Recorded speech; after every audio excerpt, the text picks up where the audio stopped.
Back to my channel. My name is Cree, and today I am joined by my dog Jojo, who decided to take a nap in the background. But I'm going to be talking about how I organized myself and how I kind of started to compare colleges and finally choose one, and how I made the choice that was best for me. So this is on my college spreadsheet thing, my math spreadsheet. So I went over my overview section in the last video, so I'm not going in order. I am going to go through all, or at least most of the tabs, the most important ones. So now I'm just kind of skipping ahead to college comparison. So if you're kind of you don't know where you want to go, then this is going to be a video that's going to be really helpful to you. And of course you're going to have to put in a little bit of work for these spreadsheets, not for the spreadsheets themselves, but just to understand what school is really going to be best for you. So the first thing I did is I made a college tab, and I basically just copied and pasted from the overview section and put all my schools here. Still had all the links to the schools that would take me directly to their website. So the next tab I had, okay, I don't need this comment anymore, but I had the cost to me. So the cost to me annually. So every year it would cost me $76,457 approximately to go to Harvard if I was accepted. So I did this before I knew whether I was accepted or not, just to say okay, let me start thinking and making some decisions. So if it's even if I get into the school, do I even want to go to this school? And if I don't get in, then I don't have to worry about it. But if I do get in and I don't want to go, then just take it off the list, So this is going to help you to see. So the website that I use for a lot of this information is called the College Scorecard. And so I'm going to go there now, actually, so y'all can kind of see what it looks like. So just kind of search it up, and I go to collegescorecard.ed.gov, and I'm going to put this link in the description. I also have it on my Patreon for free, so you can go and just check it out and go straight through there. But basically, if you are thinking about a school, so let me just choose a school, I don't know, a university of, let's see, Florida State University, that's fine, okay, it's any school, they're gonna have it on their list. And so search it by the name, make sure it's the right school. Some schools can have similar names, what's that one school, I can't think of it right now, I'm not gonna go through it, but just make sure it's the right school, it'll pull them up. So this one is in Tallahassee, Florida, and it's going to tell you the graduation rate, all the types of school, what type of school it is. It's a 4-year, it's public. Tells you whether it's a city, suburban, or what's the other one, country, rural, I don't know, I think that's it. But it tells you the population, so it's a large population, as you can see, 32,000 undergraduate students, and it just kind of goes through really important information. So salary after completing, so of course this is going to depend on the field of study, but it goes through the median earnings. So average annual cost about $10,000, or close to $11,000 really, but it just takes you through all the information you're going to need. So this next thing is really important. Calculate your personal net price. You are going to want to do this, or at least look at this part too, and just assume you're going to have to pay the most. So if your family income, we'll say, is between $48,000 and $75,000, expect to pay this much. However, I would calculate your net price. So most websites, or I won't even say most, but some schools do have net price calculators. Apparently Florida State University is one of those schools. You are going to have to enter some of your parents' information, your financial information, taxes, all that stuff, to get a close cost of what you are going to pay if you decide to go to this school. So that's really important to know, because this is how I calculated the cost to me for most of these. So if I had heard back from a school and I knew I wasn't supposed to get any scholarships or any financial aid, any help like that, then I would just put the total cost to me after doing the net price calculator. Now, if I knew I was supposed to get a scholarship, I would do the net price calculator, and then I would subtract whatever scholarship funds that I got from the school. So that's why it says cost to me. Don't just do the average cost that you see on Google when you search it up, or even on the college scorecard, because they might tell you, well, most students get financial aid, but do you qualify for financial aid? And if that's a yes, then that might be more accurate for you. But if it's a no, then you got to see where you fit in. And so either way, you just want to do the cost that's going to be closest to what you're going to have to pay. And so that's what this row is all about. So of course you see for Fisk, I had like $0, which isn't completely accurate. Obviously I was going to have to pay some money, but because I have a full scholarship for that school, then I put $0. For the rest of these, it's like I don't necessarily have like full scholarships or complete, you know, but it's not like the full price of tuition, room and board, all of that stuff that I'm going to have to pay. So that's why some of these are like Fisk is so low, and then some of the other ones, and TSU, Texas Southern, that one shouldn't be what I had, but I hadn't heard back from the school yet. But basically what I'm trying to say is make sure you get the cost that's going to be right to you. And then the next column you want to do is average salary. So the average salary is going to be for your major, by the way, for your major. That's really important. So the average salary for your major for the school that you're attending, you want to go through for each of those schools, and college scorecard is great for this. So of course smaller schools might not have as much information on the college scorecard, but it's still worth checking, and if not, you're gonna have to do some research outside of it. So again, since Harvard is at the top, I'm just gonna use them as an example. I plan to major in political science, so I will use me as an example for that one. But I'm going to search up Harvard University, first school that comes up. It's going to take me to this page. I will click on the university. Again, it is going to give me information about the school. It's private, it's a city school, it is medium sized. It's going to give you like a little overview right here. Graduation rate, obviously, like 98%, super high.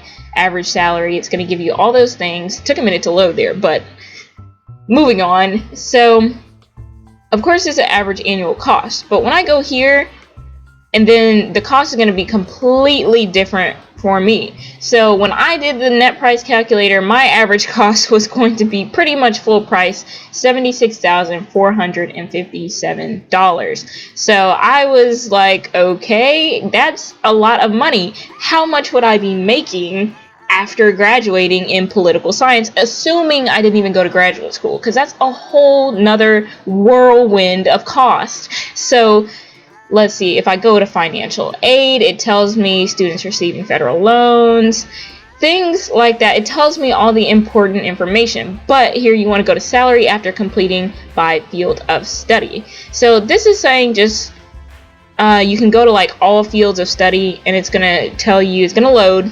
momentarily, but I'm going to go to bachelor's degree, and then I'm going to find my major. So they don't exactly have political science. Let me see, it's under, oh, here it is, social sciences. I don't know why I thought, okay, anyways. So median earnings, $57,000, and yeah, about $57,000.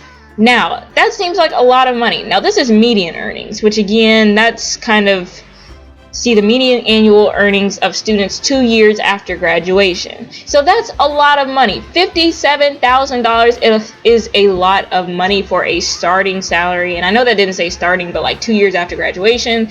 So it's kind of like, okay, well, that's a lot. But is that really enough? And for me, that's like, no, that's not enough. So I went through and I kind of color coded so I can easily see, well, if I'm paying more than I'm going to be earning with my degree, then it's going to be in the red. Now, if I'm earning slightly more than I'm going to be paying after earning my degree, then it's going to be in the yellow. And if I'm earning at least like $5,000 to $10,000 more a year than I would have to pay for tuition, room and board, stuff like that, then I would put it in green. Now, the next thing I would do is HBCU. Now this is a personal preference. So once you get like to these last four, well, no, really these like next two sections, I'll say the next two sections, and you can add your own sections as well. But I wanted to try and figure out where I wanted to go. So when I started wanting to go to an HBCU, I said, let me add an HBCU column. So if it's an HBCU, I give it a check mark and say, okay, well, I'm going to look at these schools even more so because they are HBCUs. I'm not going to rule out the PWIs or other schools. I just would like to go to an HBCU. So let me take a look at those more, give them a check mark. The next thing I did was location. So I would put the state that it's in or the city. And so I put the state and I just say, okay, well, is this a state that I want to live in? Do I want to be somewhere where it's cold, hot, where it has all seasons? Where do I want to be, or do I really even care? Is it just something that I want to look at? So it's just going to tell me where it is, and that's also going to give you an idea of how much you might have to pay, because a lot of out-of-state schools are going to be more if they are public. Now, you can also have a public or private row. Like if you want to go to a private institution, then you can add that instead of HBCU or something. And you could say like, okay, is the institution private or is it public? Is it large? Is it small? So I really didn't care about all of that stuff, so I didn't add it, but you can do that. So, and give it a check mark if it's large, or if you want to go to a small school, give it a check mark there so that you can kind of see, okay, well, this is kind of close to the school that I want to go to. The next two things I would do, graduation rate and job rate. So these are also things that I believe I found on the college scorecard. It would tell you what, like, okay, so like the graduation rate, how many students graduated, or like the rate of graduation, that's what it is. And then the next thing they would do is the job rate. So 2 years, here's the comment. The percentage of students who are employed 2 years after graduation. So obviously the higher the number is, or the higher the percentage is, the better, because that means, well, if let's see, 94% of the students are employed after graduation, that means that I'm likely to be one of those students, as long as, I try harder, do whatever I have to do to get a job. But the thing is, it's not like super low or anything. So it's not like, okay, I'm going to be unemployed. Students are not finding work. They're not finding jobs. So the higher the job rate, the better. So I believe I saw that on the college scorecard. I'm going to go back here and take us back to the page before. Oh, it also tells you real quick what type of test scores you may need to get accepted into the school, as well as the rate.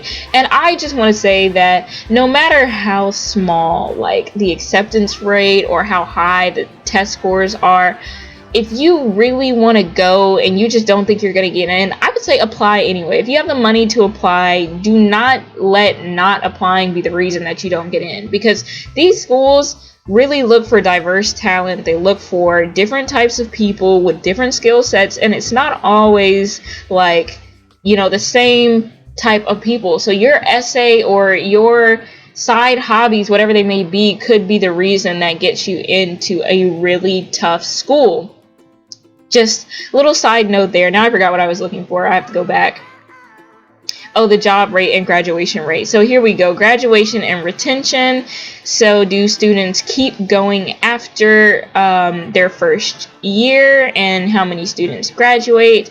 And so it says, it also shows like the outcomes for attending. Now, for a school like Harvard, this is a much larger school and it's much more popular, well known. So it pushes out like a lot of different students, and that's why they have so much information on this school. A smaller school like Fisk is not going to have as much information on it on this website. So if you are looking to go to like a big name school, or like a big brand school as I call them, it's kind of like you might get more information on those than you'll get on some of these smaller schools that are less well known and have less statistics about them because they're so small. So they give you the average salary, financial aid, and debt. And so it's just a really, it gives you the makeup of student body. So if you're looking to go to a school where like you are the majority, then you got to look and you got to find out, who all is there. Are there people like me? And not that this is super important, but to some people it really is. So it's going to tell you all of those things. So I just wanted to go through those things. I found this website after completing my FAFSA. They gave me a brief overview of the schools. I believe they gave me the graduation rate and maybe the job rate as well on there. I can't remember what they gave me, but then they gave me the website of which they found all of this information. So I went to go check out the website, and I was like, oh, this is actually really helpful. So as you can see, it's official. It's the U.S. Department of Education, the college scorecard. So it's going to have all of the most updated information that you can probably find. And so you don't have to create an account or anything, but it is helpful to you can just easily add stuff to your comparison of schools, and then you can go here and it's going to tell you all of the schools that you've added to your list, and you can go compare these schools. So when you go and compare, it's going to take you to the website, or not to the website, but just overall to these different places, and it's going to compare things side by side. So it tells you the average annual cost, and it's going to tell you who's the most, who's the least, graduation rate, salary after completing. It goes through all the information that we just went through, but it puts all of your schools side to side. So if you prefer to do that, that could be easier. I just like the color of the spreadsheet and all of that. So that's how I did a basic college comparison and started to get an idea of where I wanted to go.